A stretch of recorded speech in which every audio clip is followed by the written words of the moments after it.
I'm Luke Kuepfer from the truthmadesimple.org with a servant leadership insight from the life of Christ. In Matthew 18:21-35, Jesus shared a parable in response to Peter's question about how many times he ought to forgive someone. First, Jesus described a servant forgiven by the king of an enormous debt he would never be able to pay back.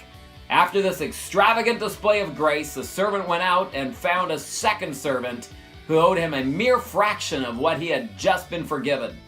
Putting him in a chokehold, he demanded instant repayment. Begging for patience, the second servant promised to pay back the trifling debt. Instead, he was thrown in a debtor's prison, a most ludicrous deed in light of how much the first servant had been forgiven. The king, upon hearing this, withdrew his forgiveness and threw the first servant into prison. Servant leaders know how much they've been forgiven, and thus repeatedly forgive others from the heart. Everyone can fail forward when empowered by mercy and grace. Lead, love, and serve like Jesus.